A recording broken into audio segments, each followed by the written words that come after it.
Every act of mercy revealed the heart of God.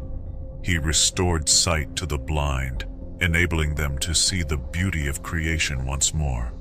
He gave hearing to the deaf, allowing them to hear the voices of their loved ones and the words of his teaching. He healed those crippled by years of pain, lifting them to their feet with strength and joy.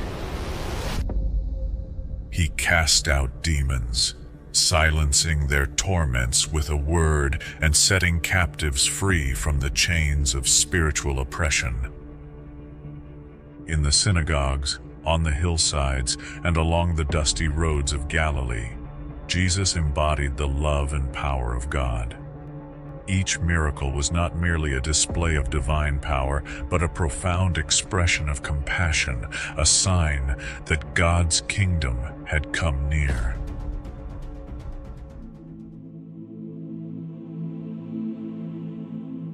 Jesus taught with a wisdom that left his listeners astonished, unveiling the mysteries of the kingdom of heaven through vivid and relatable parables.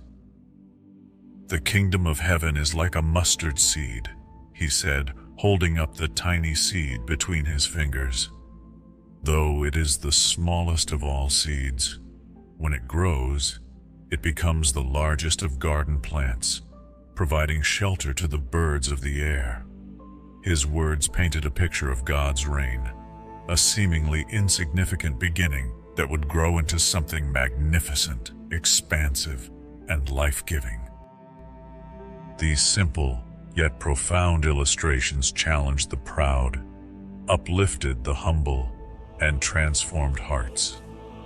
They offered hope to the downtrodden and direction to the lost, yet they also provoked the anger of the religious elite. The Pharisees, bound by their rigid interpretations of the law, murmured among themselves, questioning his authority. "This man does not come from God," they whispered, narrowing their eyes as they observed him.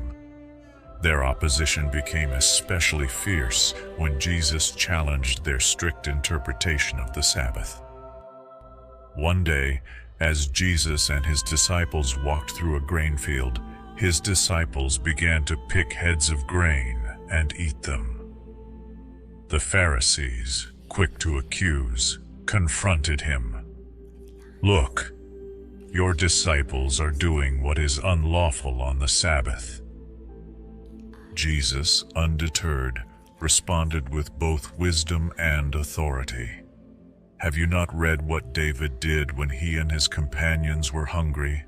He entered the house of God, and they ate the consecrated bread, which was not lawful for them to do, but only for the priests."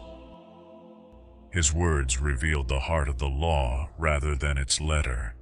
The Sabbath was made for man, not man for the Sabbath, so the Son of Man is Lord even of the Sabbath.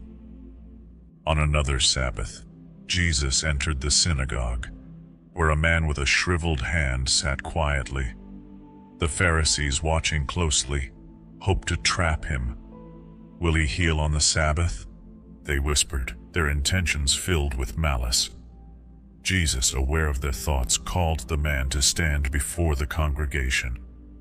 Turning to the Pharisees, he posed a question that pierced through their hypocrisy. "Is it lawful to do good on the Sabbath, or to do evil? To save life, or to destroy it?" When they remained silent, refusing to answer, Jesus looked at them with both sorrow and righteous anger. Then, turning to the man, he said, "Stretch out your hand." The man obeyed, and his hand was completely restored. The crowd gasped in awe, but the Pharisees, seething with fury, left the synagogue and began to plot against him. Meanwhile, Jesus' compassion manifested powerfully in moments of need.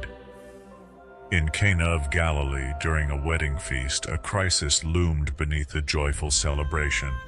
The wine had run out.